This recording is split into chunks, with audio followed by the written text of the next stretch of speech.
a rifle cocked behind her. Clara Weston didn't turn around. Her fingers stayed wrapped around the stolen bread knuckles, white against the crust. 6 days of running, 6 days of hiding. And now it ended here in some stranger's kitchen because she was too hungry to be careful. "Drop it," the voice said. Low, steady. "Turn around slow." She turned. The man's eyes swept over her torn wedding dress, her bleeding feet, her hollow face. "You running from a wedding?" he asked. "Or a grave?" Subscribe to our channel and follow Clara's story to the end. Comment your city below. Let us know how far her journey has reached. Texas. Summer of 1874. The bread burned against Clara's palms. She held it anyway. "I asked you a question." The man stepped closer. Dust on his boots, sun in his eyes. Rifle steady but not aimed at her chest. "Wedding or grave? Does it matter?" "Might." Clara's legs shook. When had she last slept 2 days ago? 3. The nights blurred together like ink in rain. "I'll put it back," she said. "The bread. I'll put it back and go." "You won't make it half a mile. Not in this heat. Not looking like that." "That's my problem. It's on my land. Makes it mine too." He moved to the side, blocking the door. Not threatening, just there. A wall she couldn't climb. "Sit down," he said. "No." "Wasn't asking." Clara's jaw tightened. "You going to shoot me if I don't?" "No, ma'am. But you're about to faint, and I'd rather you do it in a chair than on my clean floor." Her knees buckled before she could argue. She grabbed the table edge, caught herself. The bread tumbled from her hands and rolled across the wood. The man didn't pick it up. He pulled out a chair and waited. Clara sat. He crossed to the basin, pumped water into a tin cup, and set it in front of her. Then he leaned against the counter, arms folded, watching. "Drink." She drank. The water hit her empty stomach like a fist. Slower. She forced herself to stop. "Breathe. Sip." "Name," he said. "Clara." "Got a last name, Clara." "Weston." His eyes flicked to her left hand. No ring, the tan line where one used to be. "Widow." "Yes." "How long?" 2 years. He nodded once. Processing. "That dress ain't 2 years old." Clara set down the cup. Her hands had stopped shaking. That was something. "No," she said. "It's 6 days old." "So you were getting married again?" "No. I was being married. There's a difference." The man's expression didn't change, but something shifted in his stance. A loosening, like a door cracking open an inch. "Who?" "My brother-in-law, Marcus Weston. He inherited everything when my husband died. The house, the practice. He decided I came with it." "You disagreed?" "I said no. He locked me in my room. Said I'd walk to the altar or be carried to it." Clara met his eyes. "So I went through the window instead." Silence. The clock on the wall ticked. A horse nickered outside. Somewhere far off, a crow called. "He coming after you?" "Yes." "How far behind?" "A day, maybe less. He's got money, connections. The sheriff in Austin is his cousin." Clara stood steadier now. "I shouldn't have stopped here. I'll go." "Where?" "Mexico. Maybe. I don't know. Anywhere he can't find me." "You got money for Mexico?"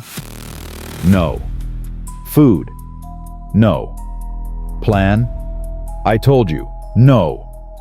The man pushed off from the counter. He walked to the window, looked out at the flat stretch of land baking under the July sun. "I'm Caleb Thornton," he said without turning around. "This is my ranch, 60 acres, mostly horses, some cattle." Clara waited. Had a housekeeper until spring. She married a surveyor and left for San Antonio.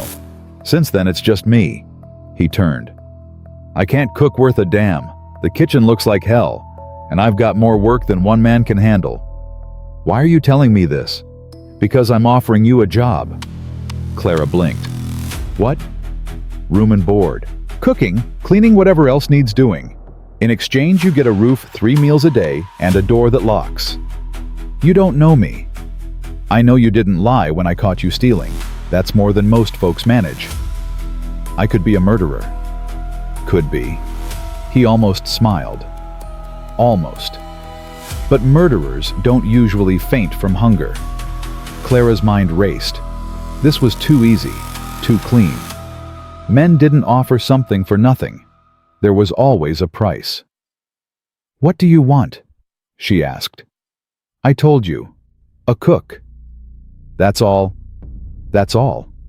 And if Marcus comes... Caleb's jaw tightened. Just for a second. Then it smoothed.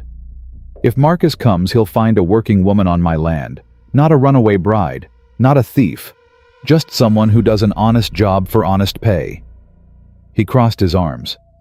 What he does with that information is up to him, but he won't be taking anyone off my property without my say-so. You'd fight him. I'd ask him to leave. And if he doesn't? Caleb's eyes went flat. Cold. Then I'd stop asking. The words hung in the air between them. Clara studied his face, the lines around his eyes, the scar along his jaw she hadn't noticed before, the way his hands, big scarred, capable, rested easy at his sides. Why? She asked. Why help me? He didn't answer right away.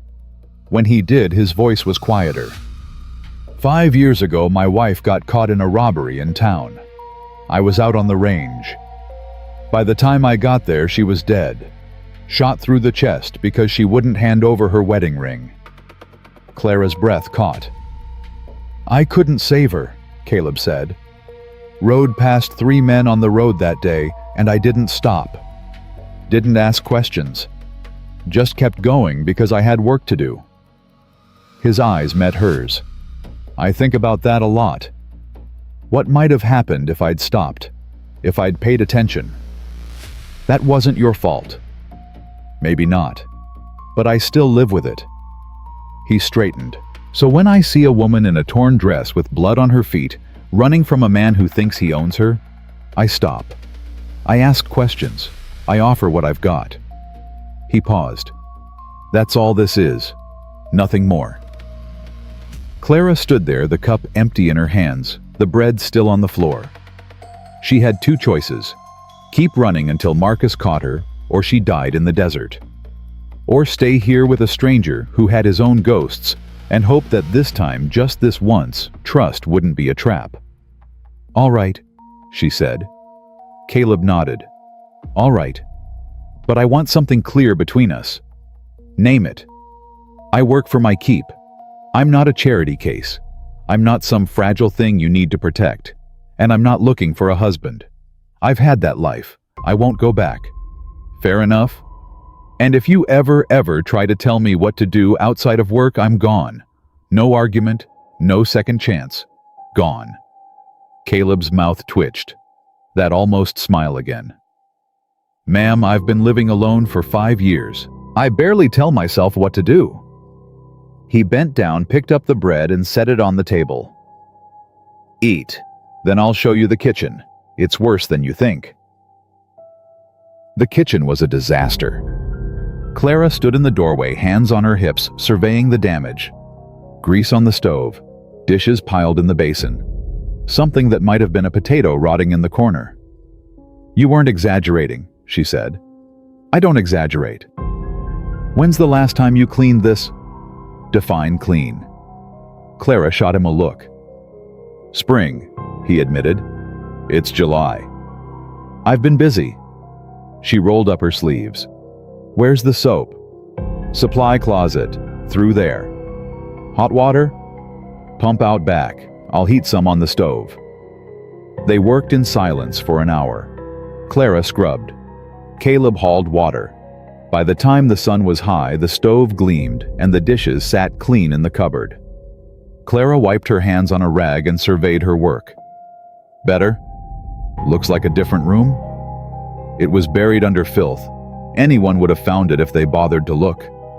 Caleb set down the bucket he was carrying. "You always this direct? You want me to lie?" "No." He picked up his hat from the hook. "Just not used to it." "Get used to it." He laughed, short, rough, surprised, like he'd forgotten how. "I'll be in the barn," he said. "Got horses that need tending. You need anything, holler." He was gone before she could answer.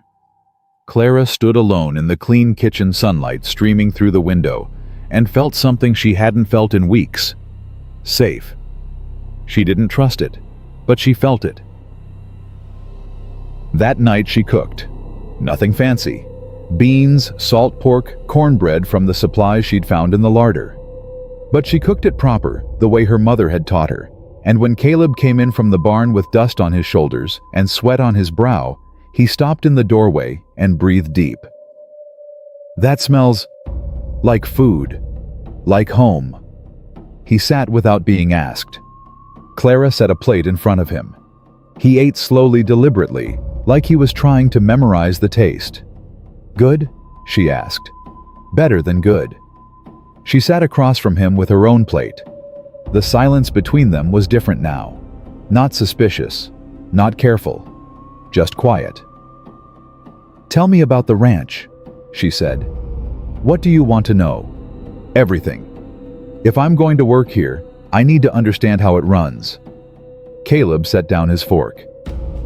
60 acres, 40 of it pasture. I breed horses mostly. Sell them to the army, to ranchers out west, anyone who needs a good mount. Cattle on the side, small herd, maybe 30 head. I drive them to market in the fall. You do all this alone. I hire hands for the drive. Rest of the year it's just me. That's a lot of work for one man. I manage. Clara looked around the kitchen. At the clean surfaces, the organized shelves, the small signs of neglect she hadn't gotten to yet. "You more than manage," she said. "But you're wearing yourself thin." Caleb didn't argue. He just picked up his fork and kept eating. "What did your wife do?" Clara asked. "Before." The fork paused, just for a second. "She kept the books, managed the house, made sure I didn't forget to eat when I got too focused on work." He set the fork down. "She was better at the people side of things. I don't talk easy." I noticed. She could walk into a room and make friends in 5 minutes. I walk in and people think I'm about to start a fight. "Are you?" "Usually not." Clara almost smiled. Almost. "I'm not her," she said. "I can't be what she was." "Didn't ask you to be." "I know, but I wanted to say it anyway." Caleb nodded. He stood, took his plate to the basin, and stopped with his hand on the pump. "She would have liked you," he said. "Sarah, my wife. She would have liked your stubbornness." Clara didn't know what to say to that, so she said nothing. Caleb pumped the water, washed his plate, and set it to dry. "I'm turning in," he said. "Your room's down the hall. Second door. Clean sheets on the bed." "Thank you." He paused at the door. "Clara." "Yes. Lock your door tonight. Not because I'd ever..." He stopped, started again. "Just until you trust me. Lock it. I won't be offended." Then he was gone. Clara sat alone in the kitchen, the fire crackling low, the night pressing against the windows. She locked her door that night. And for the first time in 6 days, she slept without dreaming of running. 3 days passed. Clara fell into a rhythm. Up before dawn, coffee on. Breakfast ready by the time Caleb came in from the barn. Then, cleaning, mending, organizing. She found cloth in the supply closet and sewed herself a new dress. Simple, practical. Nothing like the ruined white silk she'd burned in the fire pit behind the house. She watched the road. Every time a rider appeared on the horizon, her stomach clenched. Every time the wind carried the sound of hoofbeats, she reached for the kitchen knife. But the riders were always neighbors. Cowboys passing through. Men who tipped their hats and kept moving. Caleb noticed. "You're watching the road," he said one evening, coming in dusty from the range. I'm just looking. You've been looking for 3 days. Clara turned from the window. Does it bother you? No, just saying. He hung his hat on the hook. If you want to know when someone's coming, I can show you the bell. Bell. Rigged a line from the main gate to the barn. Someone opens the gate, the bell rings. Gives me about 5 minutes warning. Clara stared at him. You did that yourself. Had some trouble a few years back. Cattle thieves. They don't come around anymore. What happened to them? Caleb's face went flat. That cold expression she'd seen before. They stopped coming around. Clara didn't ask for details. On the 4th day, Caleb rode into town for supplies. Clara stayed behind. Too risky to show her face. Too many questions. She cleaned the windows, reorganized the pantry. Tried not to think about Marcus. She failed. By afternoon, her nerves were raw. Every shadow looked like a man. Every gust of wind sounded like footsteps. She found herself standing by the window again, staring at the empty road, the knife tucked into her apron. The bell rang. Clara's heart stopped. She grabbed the rifle from above the fireplace Caleb had shown her, where it was, how to load it, how to aim, and moved to the window. A single rider, coming slow. Not Caleb, wrong horse. Clara steadied her breathing, raised the rifle, waited. The rider came closer, closer. Then she saw the face. Caleb. Different horse. The bay mare instead of the gray gelding. Clara lowered the rifle, her hands shaking. When Caleb reached the porch, he looked at her, at the rifle, at her white-knuckled grip on the stock. Good? He said. What? You were ready. He dismounted, tied the horse to the rail. That's good. I almost shot you. But you didn't. You waited. Checked. That's what matters. Clara set the rifle down. Her hands wouldn't stop shaking. Caleb climbed the porch steps and stopped in front of her, close enough to touch. Hey, he said, quiet. Hey, look at me. She looked. You're safe, he said. Right now, right here, you're safe. You can't promise that. No, but I can promise I'll fight like hell to keep it true. He reached out slow, giving her time to pull away. His hand rested on her shoulder, warm, steady. Okay. Clara nodded. She didn't trust her voice. Okay, he said. Now come inside. I got news. They sat at the kitchen table. Caleb poured 2 cups of coffee. Clara wrapped her hands around hers, letting the heat seep into her bones. There was a man in town, Caleb said, asking questions. Clara's cup rattled against the saucer. Tall, dark hair, expensive coat. Said he was looking for his sister-in-law. Said she'd gone missing after a family tragedy, and he was worried about her safety. That's not... I know. Caleb's voice was flat. I know what he is. Did he say where he was going? South, toward the border. That's what they told him. The shopkeeper, the blacksmith, a few others. Caleb met her eyes. I talked to them before I left 3 days ago. Asked them to keep quiet about any woman on my land. Asked them to point anyone asking in the wrong direction. Clara stared at him. Why didn't you tell me? Didn't want to worry you unless I had to. I deserve to know. You're right. He didn't argue. I should have told you. Clara set down her cup. How long do we have? Depends. If he follows the trail south, maybe a week. If he figures out he's been misdirected and doubles back. Caleb shook his head. 2-3 days. I should go. No. Caleb. I said no.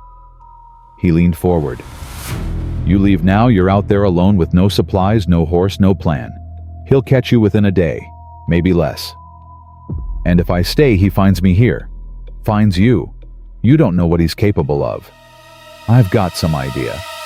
You don't. Clara's voice cracked. He killed a man in Austin. Debtor who couldn't pay. Made it look like a robbery. Everyone knew. No one did anything because Marcus owns half the town. Caleb was quiet for a long moment. Then I guess we'd better be ready, he said. Ready for what? For whatever he brings. Caleb stood, walked to the window, looked out at the darkening sky. I've got a rifle, a shotgun, 20 rounds of ammunition, a barn that locks from inside, and a root cellar nobody knows about. That's not enough. It's a start.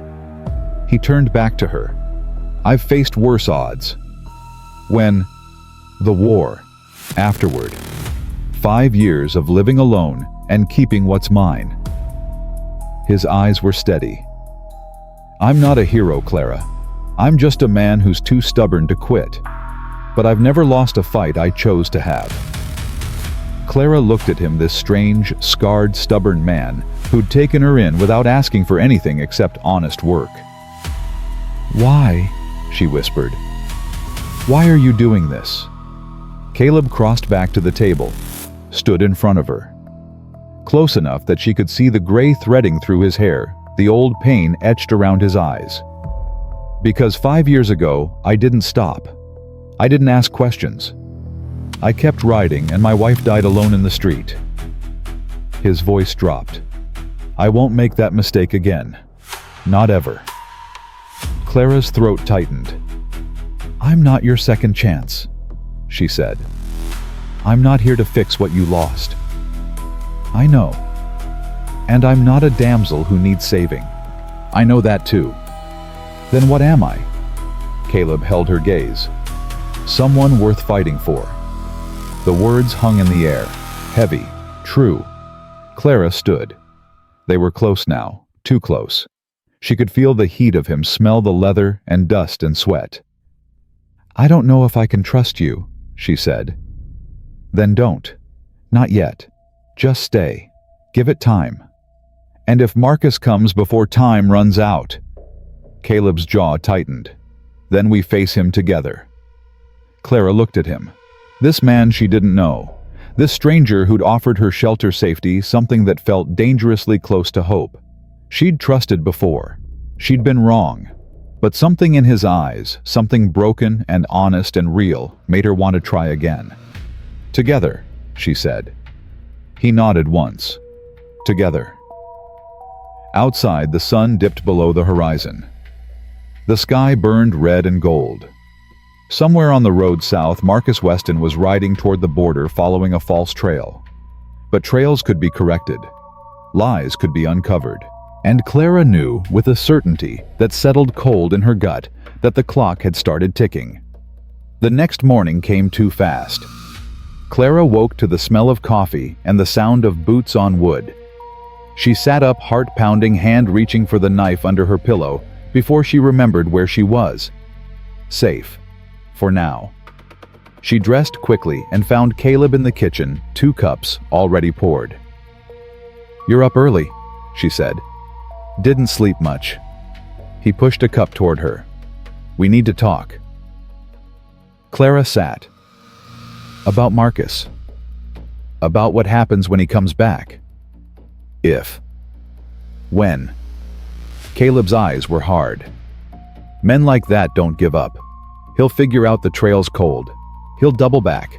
And when he does, he'll start asking different questions. Clara wrapped her hands around the cup. What kind of questions? The kind that come with money attached. Not everyone in town is loyal to me. Some folks can be bought. How long? 3 days, maybe 4. Depends on how fast he figures it out. Clara's stomach turned. 3 days. 4. It wasn't enough time to run. Wasn't enough time to hide. What do we do? Caleb set down his cup. We prepare. He spent the morning teaching her the land, not the pretty parts, the useful parts. The root cellar behind the barn hidden under a layer of straw and old boards. The back trail through the mesquite that led to the creek. The neighbor's ranch 2 miles east where a woman named Ruth lived alone and owed Caleb a favor. If things go bad, he said, you run to Ruth. She'll hide you. And you? I'll buy you time. Clara stopped walking. No. Clara. No. I won't let you die for me. I won't be the reason someone else. Her voice cracked. She turned away. Caleb didn't touch her. He just waited. My husband died saving strangers. She set her back to him. He stayed when everyone else ran. He knew what it would cost him and he stayed anyway. And I had to bury him. I had to stand there and watch them put him in the ground and know that he chose them over me. That's not... Don't. She spun around. Don't tell me it's different. Don't tell me he was a hero. I know what he was. I know what it cost. Her eyes burned. I won't watch another man die because of me. Caleb was quiet for a long moment. Then he stepped closer. I'm not planning to die, he said. But I'm also not planning to let you face this alone. That's not negotiable. Everything's negotiable. Not this. His voice was firm, but not harsh. You came to my land. You work under my roof. That makes you my responsibility. I'm not your responsibility. I'm not anyone's. Then call it something else. He held her gaze. Call it partnership. Call it stubbornness. Call it whatever you need to call it. But I'm not letting you run into the desert alone, and I'm not letting that man take you. End of discussion. Clara stared at him. Her chest ached with something she couldn't name. Why do you care? She whispered. Caleb didn't answer right away. He looked past her toward the horizon, toward something she couldn't see. Because I've been alone too long, he said finally. And because you're the first person in 5 years who's looked at me like I'm more than just a rancher with a dead wife. The words hit her like a blow. She didn't know what to say. Caleb turned and walked back toward the house. Come on, I'll teach you to shoot. Clara followed. The rifle was heavier than she expected. Caleb stood behind her, adjusting her grip, her stance the angle of her shoulder. Don't hold your breath, he said. Squeeze the trigger, don't pull. She fired. The shot went wide, kicking up dust 10 feet from the target. Again. She fired again. Closer. Again. By the 10th shot, she was hitting the fence post 3 out of 5 times. Her shoulder ached. Her ears rang. But something had shifted inside her. She wasn't helpless anymore. Good, Caleb said. Tomorrow we'll work on distance. And the day after? The day after, we hope we don't need it. That night they sat on the porch as the sun went down. Clara had cooked dinner stew with the last of the beef, and they'd eaten in comfortable silence.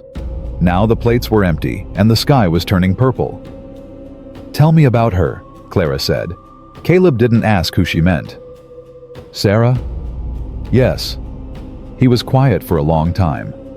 Long enough that Clara thought he wouldn't answer. She was loud, he said finally. Laughed too hard, talked too much. Drove me crazy half the time. A ghost of a smile crossed his face. She was the only person who ever made this place feel like home. How long were you married?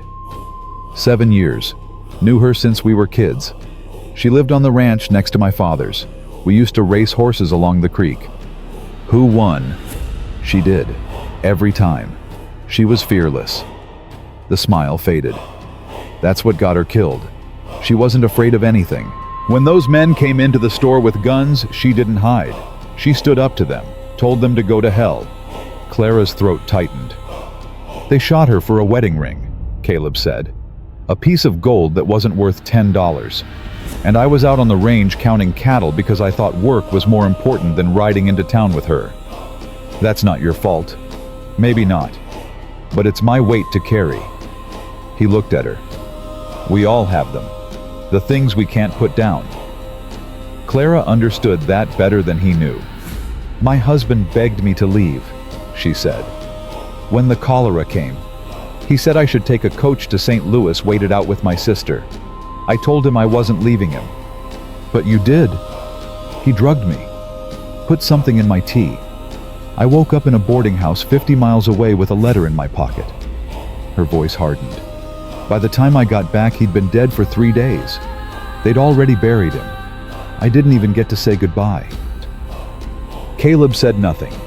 He just sat there solid and still, letting her words hang in the air. I hated him for that, Clara said. For a long time. For making that choice without me. For deciding I wasn't strong enough to stay. She paused. Part of me still does. And the other part knows he was right. If I'd stayed, I would have died too. And then Marcus would have inherited everything without anyone to stop him. So your husband saved your life. He saved it. And then Marcus tried to take it. Clara's hands clenched in her lap. Sometimes I wonder if Thomas knew. If he could see what would happen. If he sent me away not just to save me from the cholera, but from his brother too. Does it matter? Clara thought about that. Maybe not, but it helps to believe there was a reason. They sat in silence for a while longer. The stars came out one by one. The night air cooled. I don't know what's going to happen, Clara said. When Marcus comes. Neither do I. But you'll fight anyway. Yes. Even if we lose. Caleb turned to look at her. In the darkness, his eyes were unreadable. Some things are worth losing for, he said. Clara didn't ask what he meant. She wasn't sure she wanted to know. The next 2 days passed in a blur of preparation. Clara practiced with the rifle until her shoulder was black with bruises. Caleb reinforced the doors, checked the ammunition, mapped out escape routes. They worked in tandem, barely speaking, moving around each other like two parts of the same machine. On the third morning, Caleb rode into town for news. Clara waited. She cleaned the kitchen twice, reorganized the pantry, checked the rifle, checked it again. The hours crawled by like wounded animals. When the bell rang in late afternoon, she grabbed the rifle and moved to the window. Caleb. Same horse. Alone. She lowered the rifle and opened the door. His face told her everything before he said a word. He's here, Caleb said. Arrived this morning. Took a room at the hotel. Started asking questions. Clara's blood went cold. What kind of questions? About a woman matching your description. Said his beloved sister-in-law had a nervous episode and wandered off. Said he just wants to bring her home. Did anyone tell him? Not yet, but he's offering money, a lot of it. Caleb dismounted, tied the horse. It's only a matter of time. Clara's hands shook. How long? A day, maybe 2. He climbed the porch steps and stopped in front of her. We have a choice to make. What choice? We can run, tonight. Head for the border. Hope we get there before he figures out where we went. And the other option. Caleb's jaw tightened. We stay. We wait for him to come. And we end this. End it, how? That depends on him. Clara looked at this man, this stubborn, scarred, impossible man, and felt something break open inside her. Fear. Hope. Rage. Everything she'd been holding back for weeks. I'm tired of running, she said. I know. I'm tired of being afraid. I know. But I don't want you to get hurt because of me. Caleb stepped closer, close enough that she could feel the heat of him. Clara, he said, I've been hurt before. I've lost before. I've buried the woman I loved and spent 5 years wondering why I bothered staying alive. His voice dropped. Then you showed up, half dead, stealing bread, looking at me like I was either going to save you or kill you. I remember. You know what I thought. When I saw you standing there in that ruined dress. What? I thought, there's someone who knows what it costs to keep fighting. He reached out slow, careful, and his hand brushed her arm. I'm not going to let that fight end here. Not for you, not for either of us. Clara's eyes burned. She didn't pull away. If we do this, she said, we do it together. Together, he agreed. And if it goes wrong, it won't. But if it does, then at least we'll know we stood for something. His hand tightened on her arm. That's more than most people get. Clara looked at him for a long moment. This man who'd taken her in, fed her, protected her, asked for nothing but honest work. She didn't know what she felt for him. It was too soon, too complicated, too tangled up with fear and gratitude and things she couldn't name. But she knew one thing. She wasn't leaving. Tomorrow, she said. When he comes? Tomorrow. Caleb agreed. That night, Clara didn't sleep. She sat by the window rifle across her lap, watching the road. The moon rose. The stars wheeled overhead. The night stretched on, endless and quiet. And somewhere in town, in a room at the hotel, Marcus Weston was making plans of his own. The confrontation came sooner than expected. Clara was washing dishes the next morning when she heard hoofbeats. Not one horse, several. Caleb was already on his feet, rifle in hand. Stay inside. No. Clara. I said no. She grabbed her own rifle and moved to the window. If he's coming for me, he's going to see me standing, not hiding. Caleb looked at her for a moment. Then he nodded. All right, but you stay behind me. They stepped onto the porch together. 4 riders approached. 3 men in dusty trail clothes, guns visible on their hips. And in front, riding a black stallion with silver trim, a man in an expensive coat and a smile that didn't reach his eyes. Marcus Weston. Clara's stomach turned. She'd forgotten how much she hated that smile.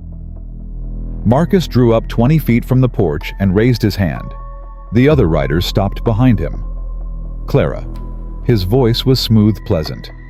There you are. I've been so worried. Clara didn't answer. Marcus's smile widened.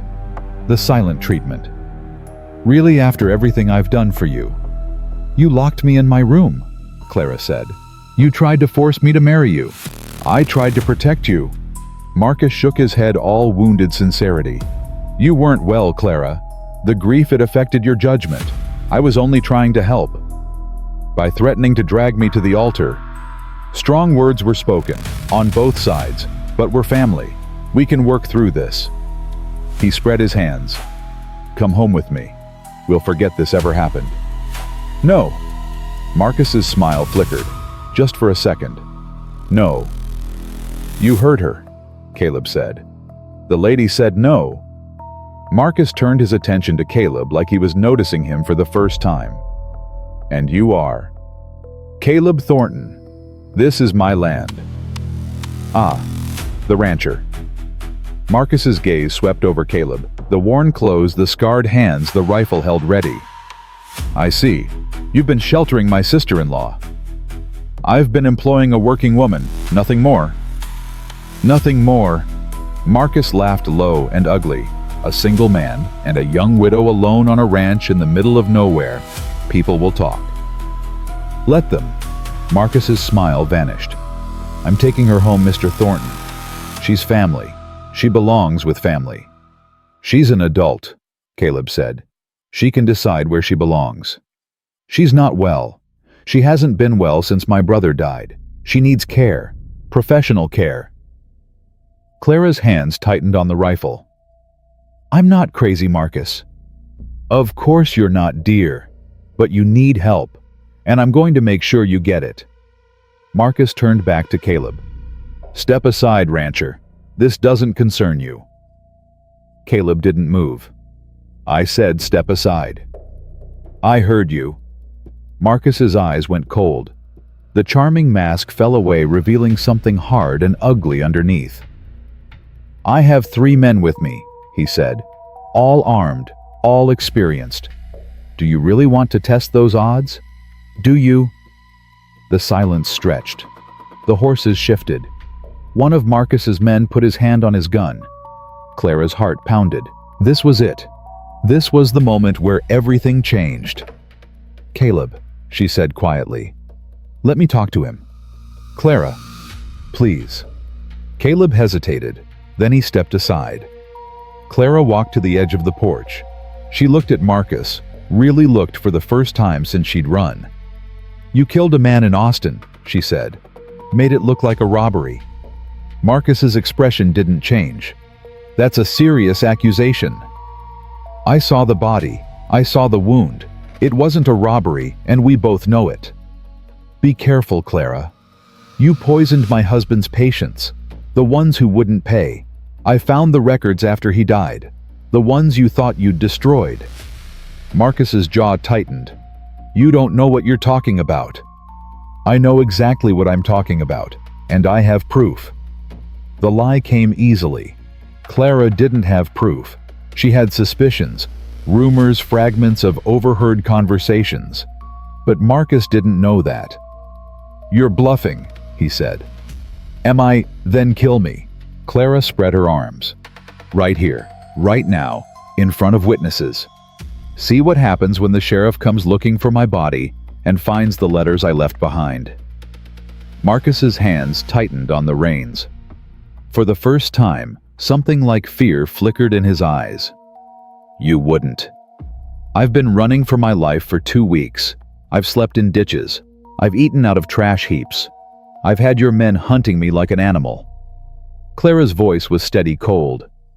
You have no idea what I would do. The silence stretched.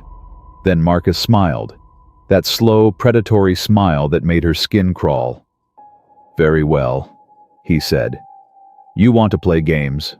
We can play games. He turned his horse. But remember this, Clara. I'm a patient man. I can wait. And when you least expect it, when you think you're safe, I'll be there. He rode away. His men followed. Clara watched until they disappeared over the ridge. Then her knees gave out. Caleb caught her before she hit the ground. I've got you, he said. I've got you. Clara pressed her face into his chest and shook. Caleb held her until the shaking stopped. Clara pulled back first, wiping her face with the back of her hand. I'm fine. You're not. I will be. She straightened, forcing steel into her spine. He'll be back. I know. Tonight. Tomorrow. He won't wait long. I humiliated him in front of his men. Caleb nodded. Then we need to be ready. They spent the rest of the day fortifying. Caleb boarded up the back windows. Clara loaded every gun in the house. They moved supplies to the root cellar, water, food, ammunition, enough to hold out for days if needed. As the sun began to set, Caleb found her standing by the window, staring at the empty road. You should eat, he said. Not hungry. Clara, I said I'm not hungry. She turned to face him. I lied to him about the evidence. I don't have anything. I figured. If he finds out, he won't, not yet. And by the time he does, it won't matter. Why not? Caleb's jaw tightened. Because this ends tomorrow, one way or another. Clara searched his face. What are you planning? I'm going to town, first thing in the morning. For what? To talk to the sheriff. Clara laughed, harsh and bitter. The sheriff Marcus owns the sheriff in Austin. He probably owns the one here too. Maybe. But Sheriff Coleman owes me. His daughter was sick 2 winters ago. Fever. I rode through a blizzard to get the doctor. He'll remember. Memory doesn't beat money. Sometimes it does. Caleb stepped closer. I'm not asking him to arrest Marcus. I'm asking him to be a witness. Whatever happens tomorrow, I want someone official to see it. Clara's heart pounded.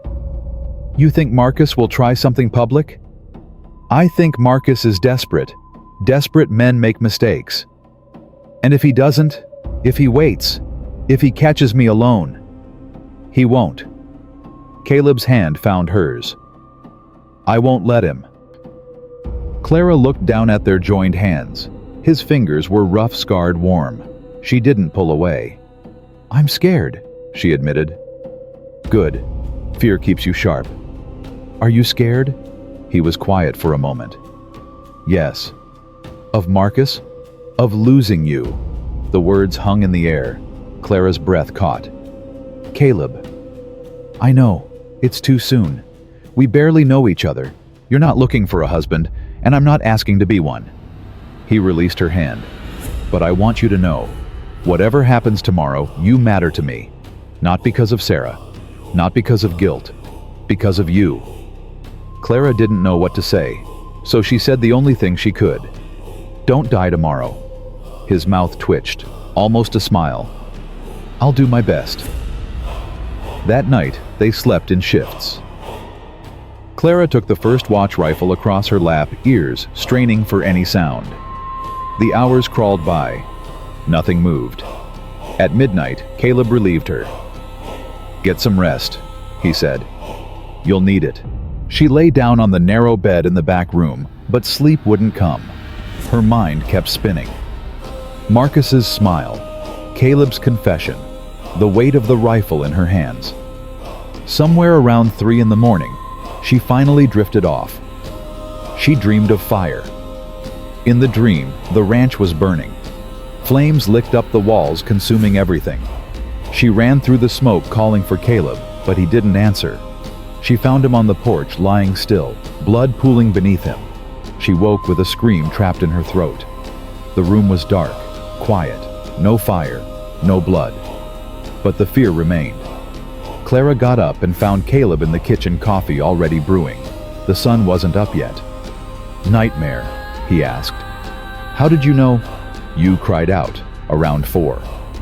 He poured her a cup. "I almost came in, but I figured you'd want your space." Clara wrapped her hands around the cup. "Thank you." "For what?" "For understanding." They drank in silence. Outside, the first gray light of dawn crept across the sky. "I'm leaving in an hour," Caleb said. "I should be back by noon."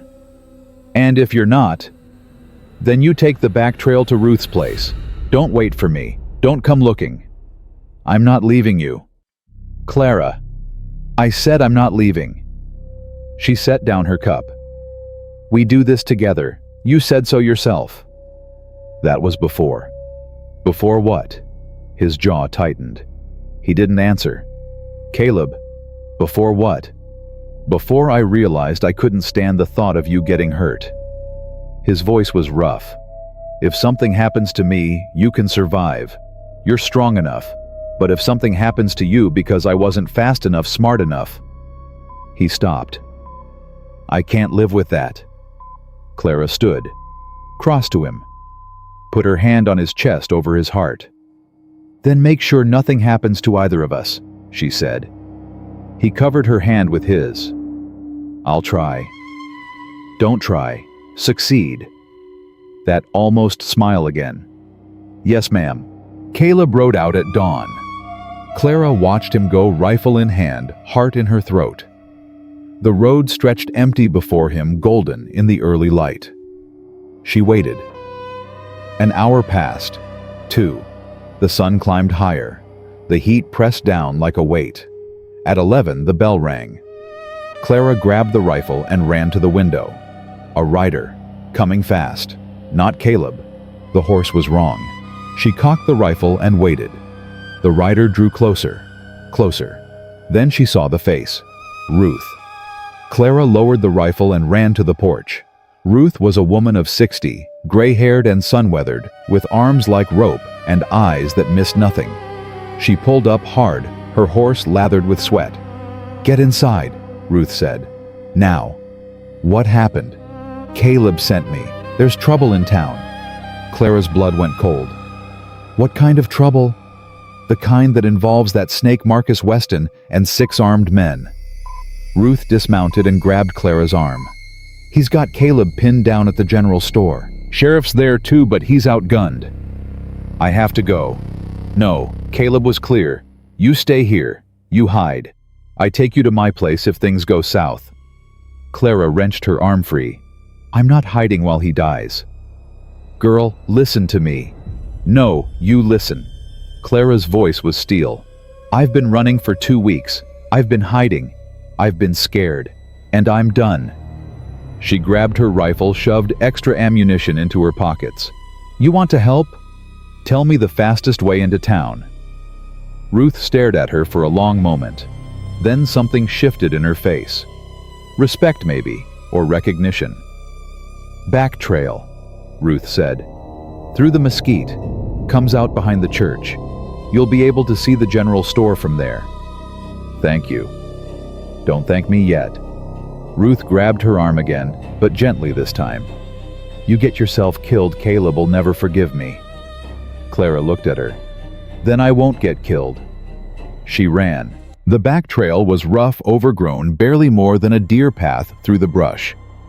Clara's lungs burned. Her legs ached. She didn't slow down. 20 minutes. That's what Ruth had said. 20 minutes to town if she ran. Clara ran faster. She heard the gunshots before she saw the buildings. Sharp cracks echoing off the storefronts. Shouting, glass breaking. She ducked behind the church and pressed herself against the wall, breathing hard. From here she could see the general store. 3 men crouched behind a water trough, firing at the windows. 3 more on the roof across the street. And there in the doorway of the store, Caleb. He was alive. Bleeding from a cut on his forehead, but alive. The sheriff crouched beside him, an older man with a badge and a shotgun. They were pinned down, taking fire from 2 directions. Clara counted the men. 6, just like Ruth said. Marcus was nowhere in sight. Where was he? She scanned the street. The rooftops. The alley beside the hotel. There. Marcus stood in the shadows watching. Not fighting. Just watching. Like a man enjoying a show. Clara's hands tightened on the rifle. She could take the shot. From here, 50 yards, clear line of sight. She'd been practicing for days. She could do it.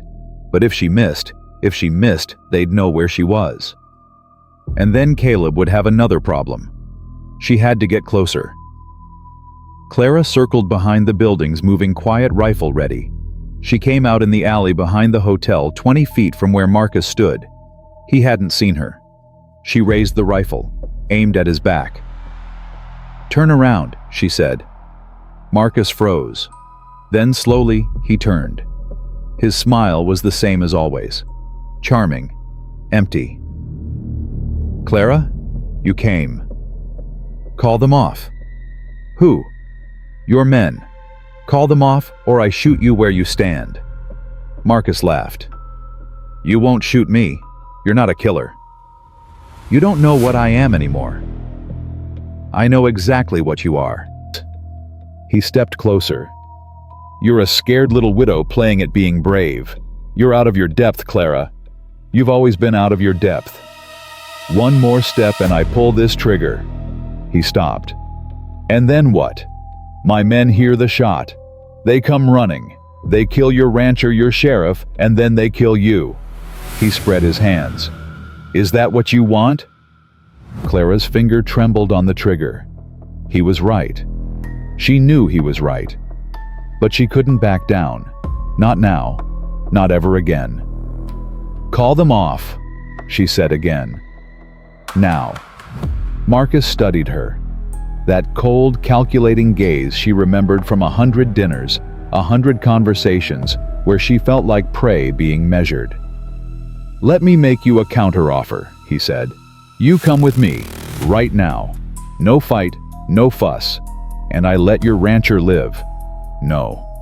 Think about it, Clara. Really think. You've known this man for what, 2 weeks? 3, you'd die for him. You'd let him die for you." "Yes." The word came out before she could stop it. And in that moment, Clara realized it was true. Marcus's eyes narrowed. "You're in love with him. That's none of your business. It's very much my business. You were supposed to be mine. I was never yours. I was never anyone's. Your husband thought differently. My husband respected me. He loved me. He didn't try to own me." And look where that got him. Marcus's voice turned cruel. Dead in a ditch, buried before his body was cold, all because he was too weak to take what he wanted. Clara's hands steadied. The trembling stopped. "Thomas was twice the man you'll ever be," she said. "And I'd rather die than spend another second in your shadow." She pulled the trigger. The shot went wide. She'd aimed for his shoulder, but her hands had shifted at the last moment. The bullet grazed his arm instead. Marcus screamed. Clara ran. She heard shouting behind her, footsteps, the crack of gunfire. She didn't look back. She burst out of the alley and into the street. Caleb saw her. His eyes went wide. "Clara!" She ran toward him, toward the store, toward safety. A bullet whizzed past her ear. She dove behind the water trough. Caleb grabbed her arm and hauled her inside. "What the hell are you doing here?" "Saving your life." "By getting yourself killed." "I shot Marcus." Caleb stared at her. "You what?" "I shot him," grazed his arm. She reloaded the rifle with shaking hands. "He's not going to be happy." "No, I reckon he won't." The sheriff appeared beside them. "Who is this?" "Clara Weston, the woman they're after." The sheriff's eyebrows shot up. "And she shot Weston." "She did." "Well," the sheriff checked his shotgun. "That changes things." Outside, the gunfire had stopped. An eerie silence settled over the street. Then, Marcus's voice rang out thick with rage. "Clara, I know you're in there." She didn't answer. "You made a mistake, Clara. You should have killed me when you had the chance." Caleb moved to the window rifle ready. "He's bleeding. His men are regrouping." "How many?" "4. You must have scared off 2. The sheriff grunted. "Still bad odds." "Better than before." Marcus called out again. "Here's what's going to happen. You have 1 minute to send Clara out. If she doesn't come, we burn the store down with everyone inside." Clara's heart stopped. Caleb looked at her. "He's bluffing." "Is he?" "He wouldn't. He killed a man in Austin for a gambling debt. He poisoned patients who couldn't pay. You think he won't burn down a building?" Caleb's jaw tightened. The sheriff stepped forward. "I won't let you go out there." "You can't stop me." "Girl, my name is Clara, and I'm done hiding." She stood. "If I go out there, maybe he lets the rest of you live. And maybe he shoots you dead before you take 3 steps." Caleb grabbed her arm. "You're not going anywhere." "Caleb, no." His voice cracked. "I already lost 1 woman because I wasn't there. I'm not losing another because she was too stubborn to stay put." Clara looked at him, at the fear in his eyes, the desperation. "Then what do we do?" she whispered. Caleb was quiet for a moment. Then he turned to the sheriff. "Coleman, is there still a back door to this place?" "Leads to the alley, but they've got a man covering it." "1 man. That I saw." Caleb nodded slowly, a plan forming behind his eyes. "Here's what we do. Clara, you stay here with Coleman. Keep them talking. Buy me time." "Time for what?" "I'm going out the back. I'll circle around, take out their man in the alley. Then I'll hit them from behind while they're focused on the front." "That's suicide." "It's tactics." He checked his rifle. "Trust me." Clara grabbed his arm. "Caleb, if you die, I won't. If you die, I'll never forgive you." He looked at her, really looked, and for a moment the fear and the chaos fell away. It was just the 2 of them standing in a burning world. "Then I'll have to stay alive," he said. He kissed her. It was fast, hard, desperate. His hand cupped the back of her neck, pulling her close. She tasted dust and blood and something else, something that felt like hope. Then he was gone. Out the back door, into the alley. Clara turned to the sheriff. "How do we keep them talking?" Coleman smiled grimly. "I've got some ideas." Outside, Marcus's voice rang out again. 30 seconds, Clara." She moved to the window. "I'm here, Marcus. Come out, now." "I'm not coming out." "Then you'll burn." "Maybe, but you'll burn with me." She raised her voice. "You hear that, boys? Your boss is about to set fire to a building in the middle of town. How do you think the locals will feel about that? How do you think the territorial marshal will feel when he hears—" Silence. Clara pressed on. "You've already committed assault, attempted murder, conspiracy. You want to add arson. You want to hang for Marcus Weston's grudge." One of the men shifted. She could see it from the window, doubt creeping in. "She's lying," Marcus shouted. "Don't listen to her." "Am I? Ask the sheriff. He's standing right here. He's been watching everything." Coleman stepped up beside her. "She's telling the truth, boys.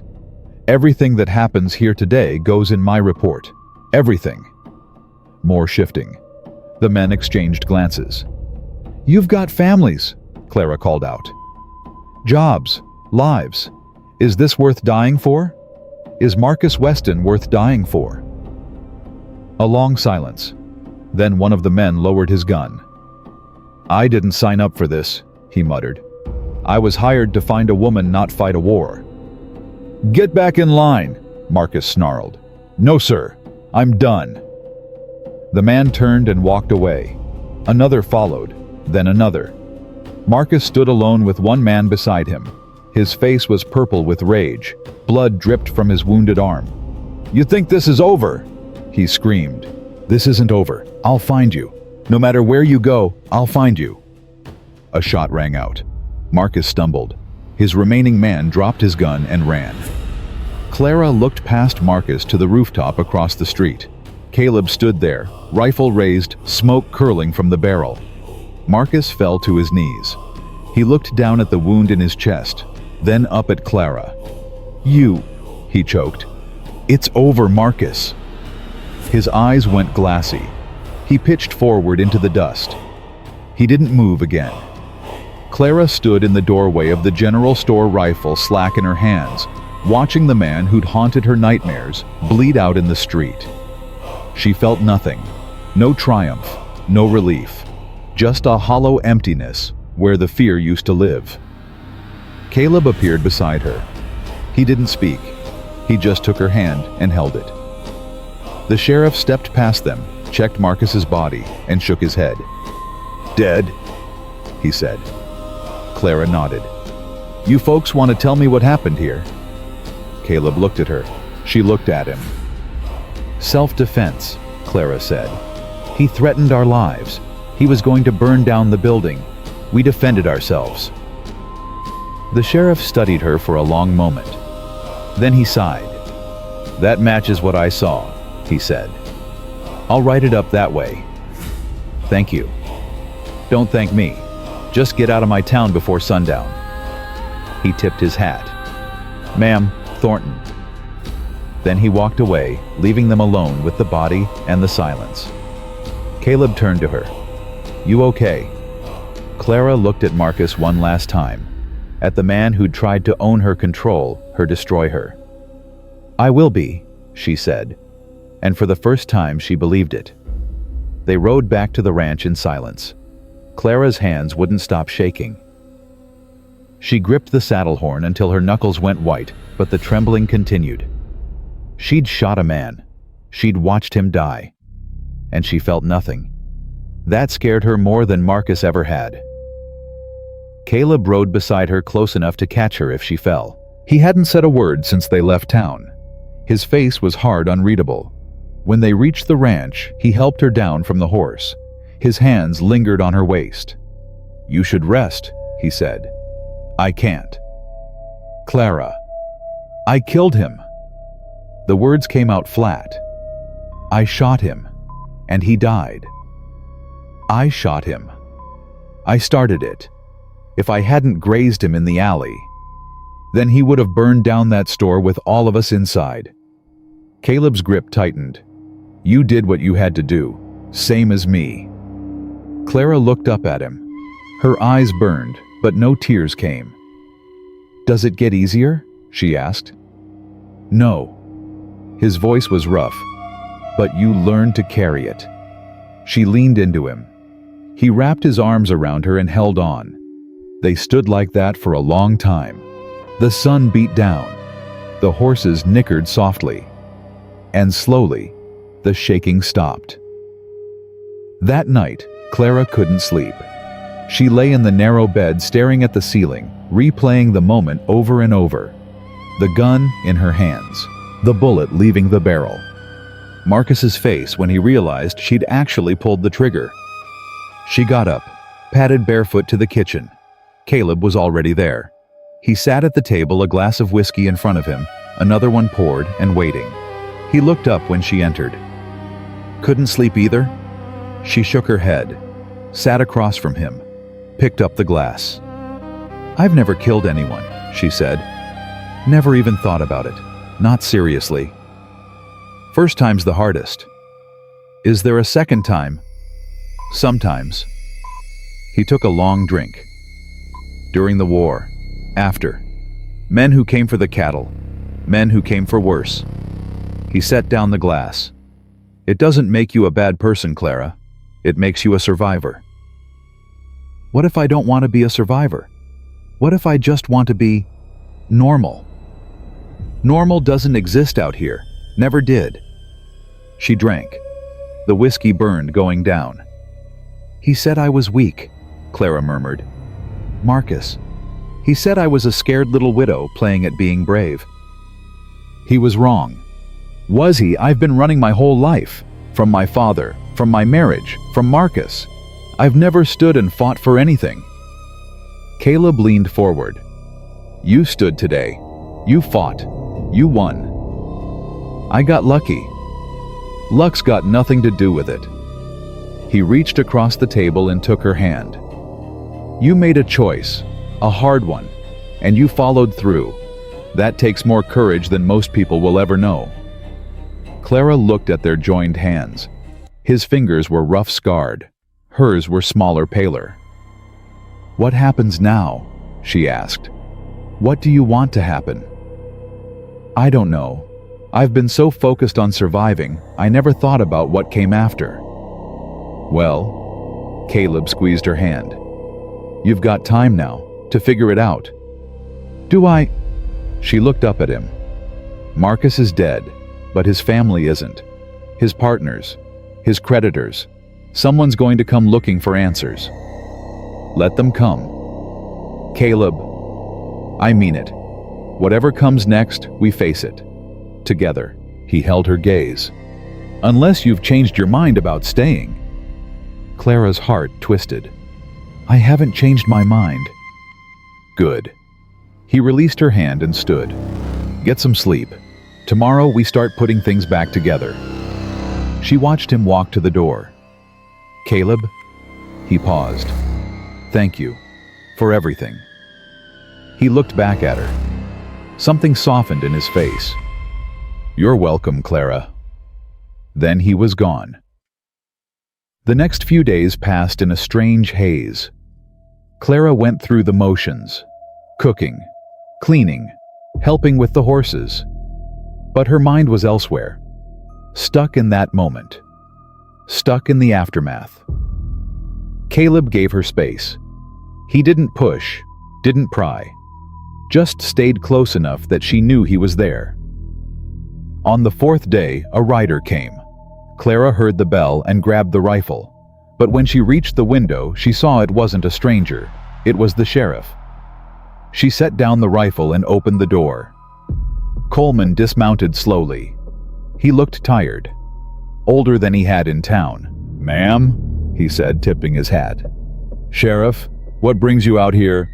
Business. He glanced toward the barn. Thornton around? He's mending fence in the east pasture. Should be back within the hour. Mind if I wait? Come in. I'll make coffee. They sat at the kitchen table, the same one where she'd sat with Caleb after the shooting. Coleman wrapped his hands around the cup and sighed. Got some news, he said. Figured you should hear it from me. Clara's stomach tightened. What kind of news? Marcus Weston had a will. Filed with a lawyer in Austin. Left everything to his brother Thomas. Thomas is dead. I know. Which means, according to the lawyer, everything goes to Thomas's widow. Coleman looked up at her. That's you, Mrs. Weston? Clara blinked. What? The house, the practice, the investments, all of it. Coleman set down his cup. Marcus was worth a lot of money, and now it's yours. Clara's mind reeled. That can't be right. There must be other family, other heirs. None that the lawyer could find. Marcus was the last of the line. Coleman paused. There's more. More. The investigation into Marcus's activities. The man he killed in Austin. The patients who died under suspicious circumstances. Coleman's voice hardened. They've opened a full inquiry. Your name came up. Clara went cold. My name? As a potential witness. They want to know what you know. I didn't... Easy. Coleman held up a hand. You're not in trouble. Not yet anyway. But they're going to have questions. A lot of them. You might want to think about what you're going to say. Clara sat back, her mind spinning. She'd lied to Marcus about having evidence. But if there was an inquiry, if they dug deep enough, there's something else, she said slowly. Something I didn't tell you in town. Coleman raised an eyebrow. I'm listening. Clara took a breath. I told Marcus I had evidence against him. Records, documents, proof of what he'd done. Did you? No, I was bluffing, trying to buy time. Coleman was quiet for a moment. Then he nodded. Smart move. But if I testify, if they ask me under oath, then you tell the truth. You tell them you suspected. You tell them what you heard, what you saw, and you let them decide what to do with it. What if it's not enough? It might not be. Coleman stood, picked up his hat. But here's the thing, Mrs. Weston. Marcus is dead. The people he hurt, the families who lost loved ones, they deserve to know what happened. Even if it's not enough for a conviction. Even if it's just closure. Clara looked down at her hands. You think I should testify? I think you should do what you can live with. Coleman moved toward the door. The lawyer's name is Harrison. He's in Austin. He'll be expecting you. When? Soon. Within the week, I'd say. He paused at the door. One more thing. Yes. That shot, the one that killed Marcus. Coleman's eyes met hers. Official report says it was self-defense. A justified shooting in protection of life and property. Clara held her breath. That's how it's going to stay, Coleman said. Unless someone starts asking questions I can't answer. He tipped his hat and walked out. Clara sat alone in the kitchen, the coffee growing cold, and felt the weight of everything she'd tried to escape come crashing back down. Caleb found her an hour later, still sitting at the table. Clara. He moved toward her.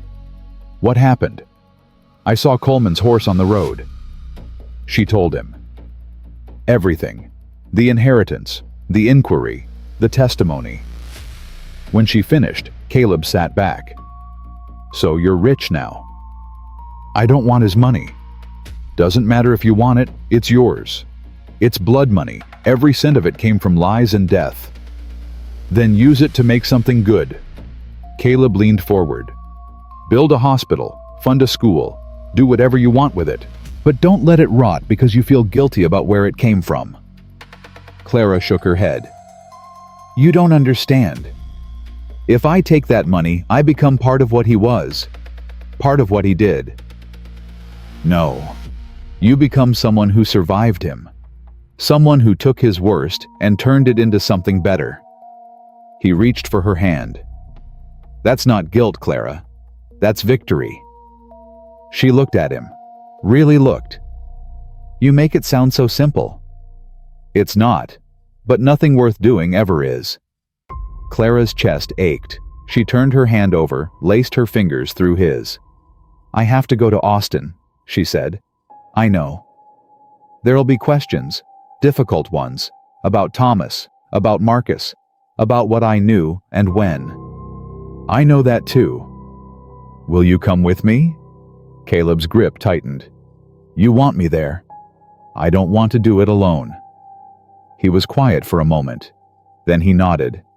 I'll come. They left for Austin 3 days later. The journey took 2 full days by wagon. Clara sat beside Caleb, watching the landscape change.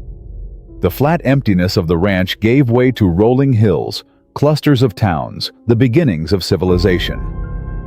She'd run this road in the opposite direction just weeks ago. Bloody, terrified, half dead from hunger.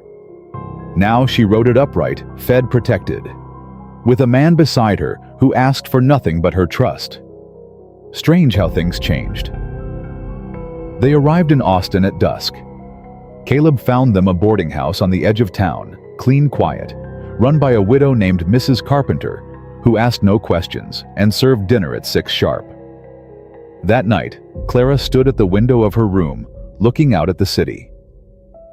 Somewhere out there was the house she'd escaped from, the church where Marcus had planned to force her to the altar, the streets she'd run through in the dark, heart pounding, certain she was going to die. A knock at the door. She opened it. Caleb stood in the hallway, hat in hand. "Saw your light was on," he said. "Everything all right?" "I don't know." She stepped back, let him in. "This feels strange, being back here. Want me to stay?" "I don't..." She stopped. "Yes, I want you to stay." He came in, sat on the chair by the window. She sat on the edge of the bed. For a while, neither of them spoke. "I was married here," Clara said finally. "In the church on 5th Street. Thomas wore his father's suit. It was too big in the shoulders." Caleb listened.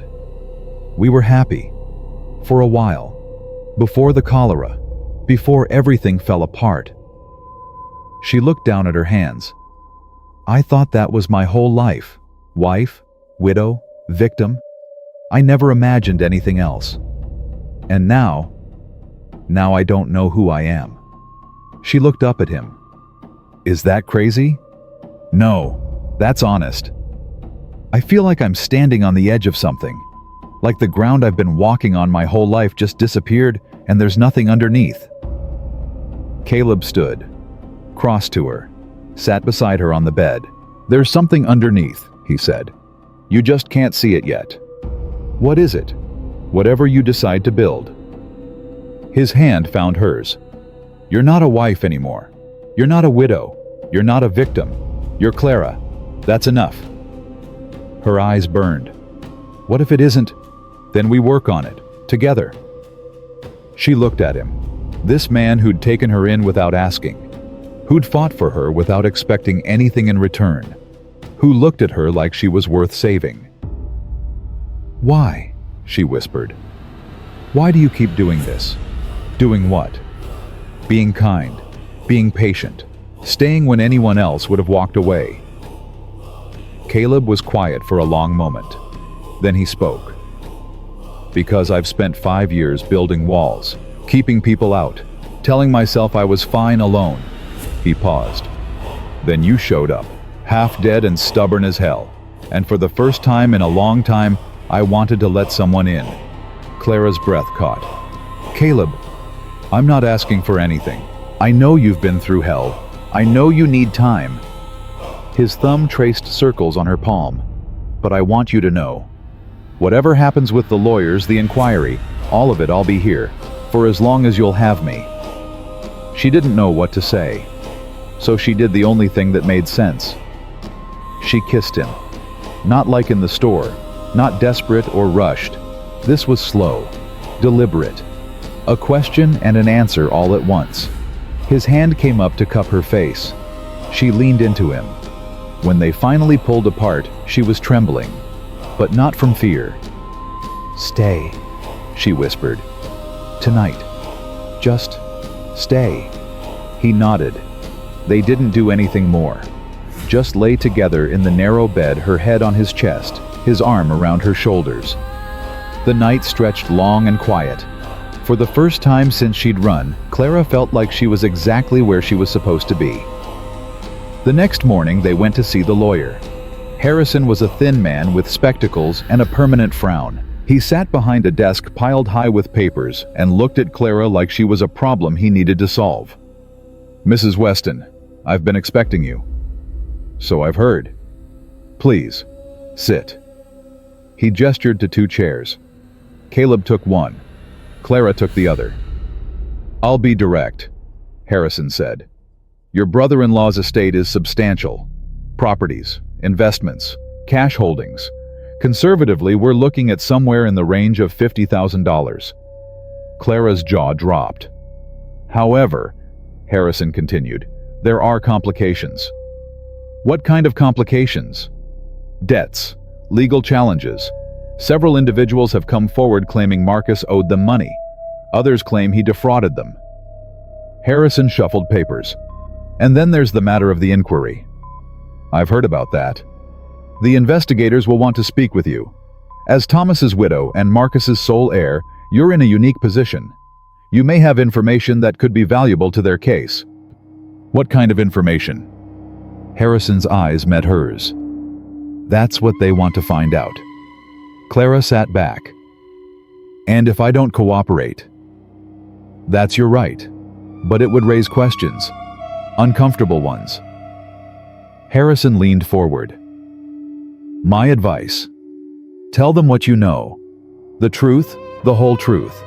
Clear your name before anyone can question it. And the inheritance. Once the inquiry is resolved and the debts are settled, the remainder goes to you, free and clear. He paused. It may take months, perhaps longer, but the money will be there. Clara looked at Caleb. He nodded slightly. All right, she said. Set up the meeting. The inquiry was held 3 days later. Clara sat in a cramped office facing 2 investigators from the Territorial Marshal's office. They asked questions for 3 hours. About Thomas, about Marcus, about the night she ran. She told them everything. The threats, the locked room, the window, the weeks of running, the confrontation in town, all of it. When she finished, the lead investigator sat back. Mrs. Weston, you've been very helpful. Does that mean I'm free to go? Not quite. He exchanged a look with his partner. There's one more thing. Clara's heart stopped. We've received word from a witness in Austin. Someone who claims to have first-hand knowledge of Marcus Weston's criminal activities. Who? A woman named Lydia Crane. She was a nurse at your husband's practice. Clara's blood went cold. Lydia. She remembered her. Quiet, watchful, always hovering near Thomas's office. What does she say? She claims Marcus poisoned several patients, ones who couldn't pay their bills. She says she has evidence. The investigator leaned forward. She also claims you knew about it. That's a lie. Is it? I suspected. After Thomas died. But I didn't know. Not for certain. Then you won't mind if we bring Mrs. Crane in to testify? Clara's hands clenched. Bring her. I have nothing to hide. The investigator smiled thinly. We'll see about that. Clara walked out of that office with her head high, but her heart was pounding. Caleb was waiting outside. How did it go? They're bringing in a witness. Someone who says I knew about Marcus's crimes. Caleb's face hardened. Did you? I suspected, but I didn't know. She looked at him. I swear it, Caleb. I didn't know. He studied her for a long moment. Then he nodded. I believe you. Even if no one else does. Even then. He took her hand. Come on, let's get out of here. They walked through the streets of Austin past the church where she'd almost been forced to marry, past the house where she'd jumped from a window. Clara kept her eyes forward. She didn't look back. At the edge of town, Caleb stopped. There's something I need to tell you, he said. Clara's heart clenched. What is it? I've been thinking about what happens after all this is over. And he turned to face her. I want you to come back to the ranch, not as a housekeeper, not as an employee. Clara's breath caught. Then as what? As my wife. The word hung in the air. Clara stared at him. Caleb, I know it's fast. I know we've only known each other a few weeks. And I know you said you weren't looking for a husband. He took both her hands. But I'm asking anyway. Because I love you, Clara. And I can't imagine my life without you in it. Clara's eyes filled with tears. You love me. More than I thought I could love anyone again. She looked at this man, this stubborn, scarred, impossible man who'd saved her life, and asked for nothing but her trust. "Yes," she said. Caleb blinked. "Yes. Yes, I'll marry you. Yes, I love you too. Yes, I'll come back to the ranch and build a life with you." She laughed through her tears. "Yes to all of it." He pulled her close, kissed her hard, right there in the middle of the street with the whole world watching. Clara didn't care. For the first time in her life, she was exactly where she wanted to be. The next 3 days were the longest of Clara's life. She paced the boarding house floor until Mrs. Carpenter threatened to charge her for new floorboards. She barely ate, barely slept. Every knock at the door made her jump. Lydia Crane was coming, and whatever she said could destroy everything. On the 4th morning, the summons arrived. Clara dressed carefully. The simple blue dress she'd made at the ranch, hair pinned back. No jewelry except the thin gold band that had been Thomas's. She'd kept it hidden in her pocket all these weeks. Caleb waited for her at the bottom of the stairs. "Ready?" "No." "That's honest." He offered his arm. "Let's go anyway." The hearing room was small and crowded. The 2 investigators sat at a long table. Behind them, a row of chairs for witnesses. And there in the corner, a woman Clara hadn't seen in 2 years. Lydia Crane. She was thinner than Clara remembered, older. Her eyes had a haunted quality that hadn't been there before. Clara sat down. Caleb took the seat behind her. "Mrs. Weston." The lead investigator shuffled papers. "We've called this hearing to address certain claims made by Mrs. Crane. You'll have the opportunity to respond after her testimony." "I understand." "Mrs. Crane, please proceed." Lydia stood. Her hands trembled slightly as she gripped the rail. "I worked for Dr. Thomas Weston for 3 years, she began. "I was his primary nurse. I saw everything that happened in that practice." Clara held her breath. "After Dr. Weston died, his brother Marcus took over. At first I thought he was just grieving, overwhelmed. But then patients started dying." "Which patients?" "The poor ones, the ones who couldn't pay." Lydia's voice cracked. "Marcus would visit them alone, and within days they were dead." The investigator leaned forward. "Did you witness these visits?"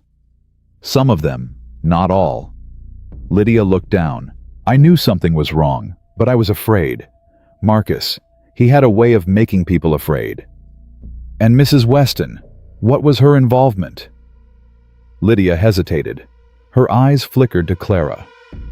"Mrs. Weston was..." The room held its breath. "Mrs. Weston was a victim, same as the rest of us." Clara's heart stopped. "Could you elaborate?" Lydia nodded slowly. "Marcus controlled everything after Thomas died.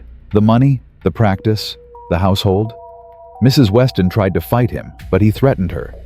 Told her if she went to the authorities, he'd have her committed to an asylum." "Did you witness these threats?" "Once, in the parlor. He grabbed her arm so hard I thought he'd break it.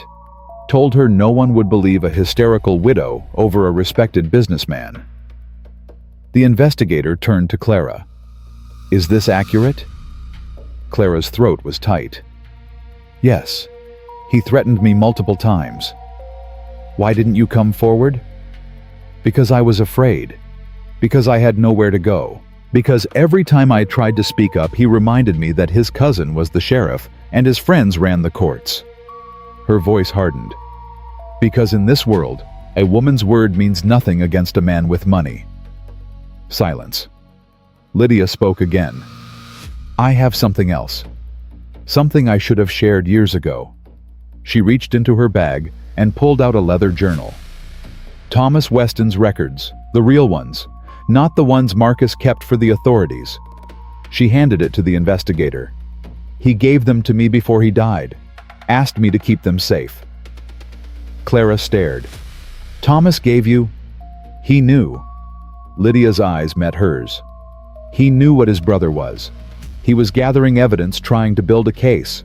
But the cholera came before he could finish." The investigator opened the journal. His eyebrows rose.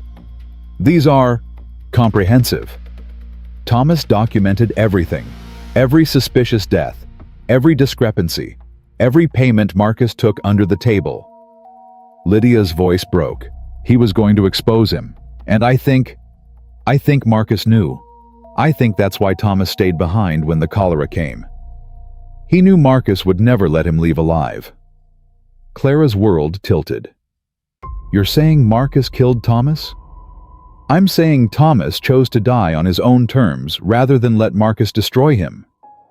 Lydia wiped her eyes. He loved you, Mrs. Weston. Everything he did was to protect you. Clara couldn't speak, couldn't move. The room blurred around her. Caleb's hand found her shoulder. Steady, warm. Mrs. Weston. The investigator's voice was gentler now. Do you need a moment? No. She forced the word out.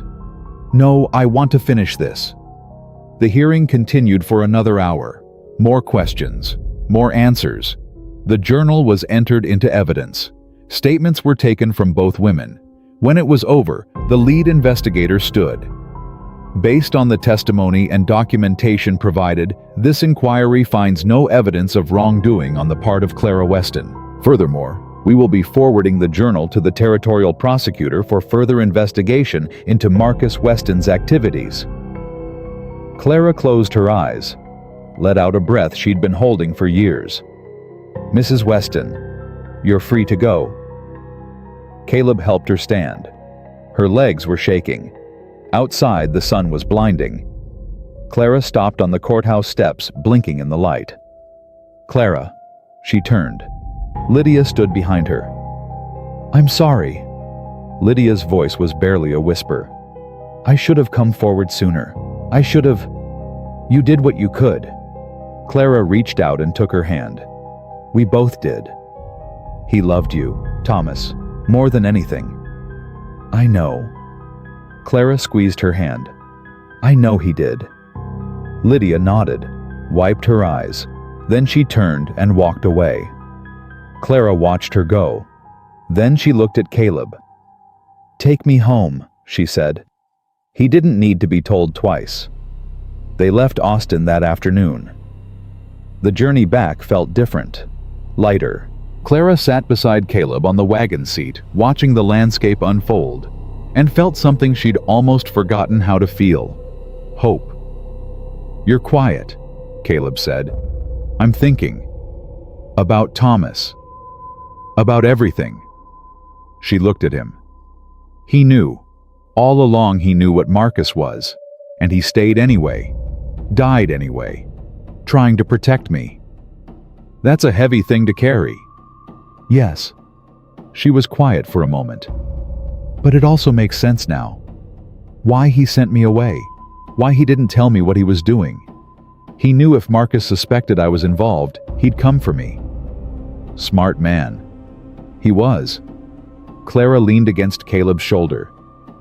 I spent so long being angry at him for leaving me, for making choices without me. But he was trying to save me the only way he knew how. Does that change how you feel? It changes everything. And nothing. She closed her eyes.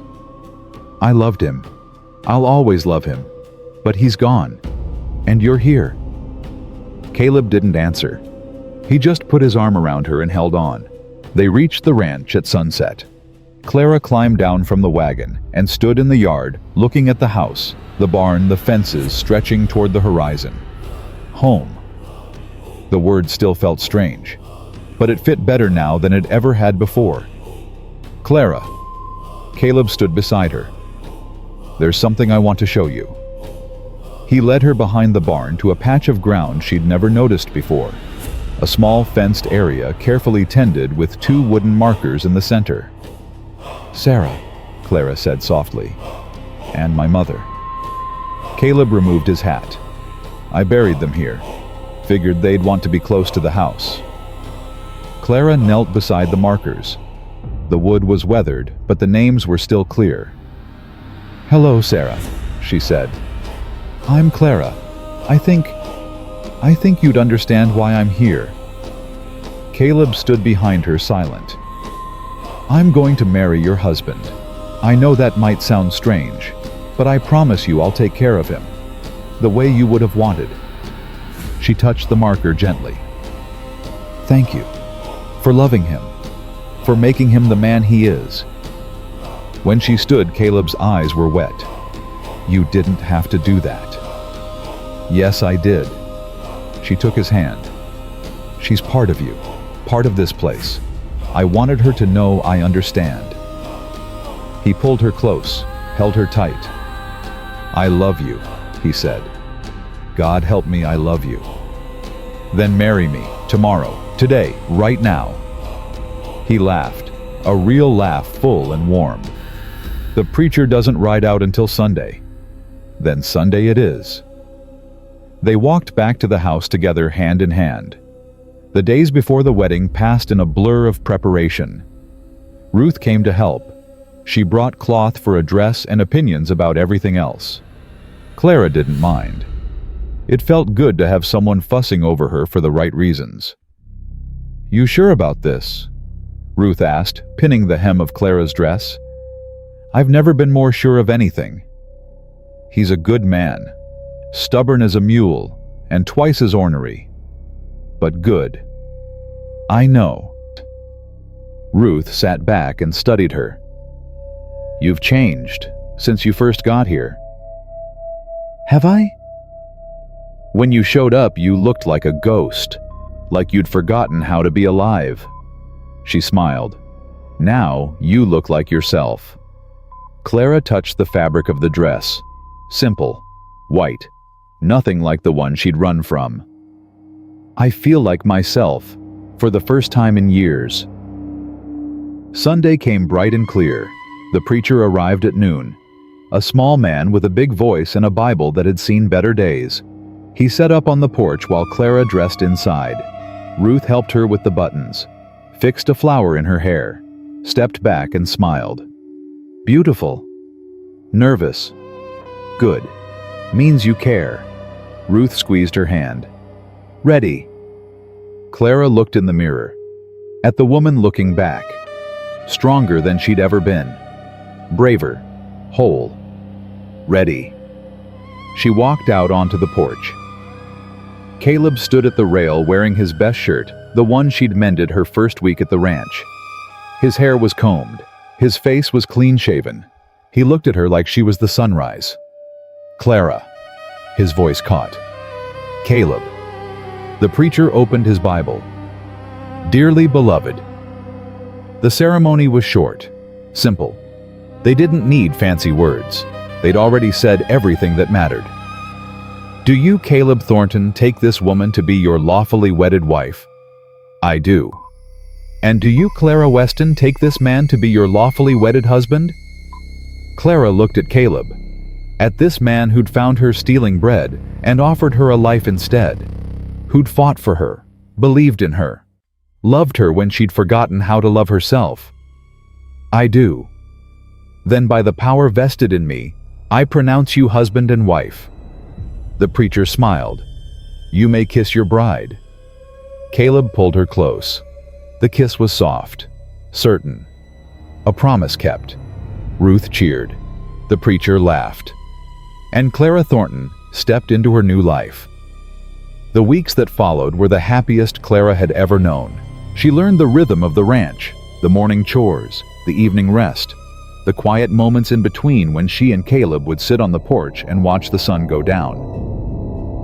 She wrote to the lawyer in Austin, told him to sell everything Marcus had left her and use the money to build a clinic for the poor. Thomas would have wanted that. She never heard from Lydia again. But she thought of her sometimes, hoped she'd found her own peace. One evening, about a month after the wedding, Caleb came in from the barn with something hidden behind his back. "What's that? Present." "For what?" "For being my wife." He held out a small wooden box. "Go on, open it." Clara lifted the lid. Inside, nestled on a bed of cotton, was a silver ring. Simple, elegant, engraved with 2 words. "Forever, yours." Her eyes filled with tears. "Caleb, I know it's not much, I'm not a rich man, but I wanted you to have something that was just yours. Clara slid the ring onto her finger. It fit perfectly. It's everything, she said. It's more than everything. He pulled her into his arms. She buried her face in his chest. I love you, she whispered. I love you too. He kissed the top of her head. Forever. Forever.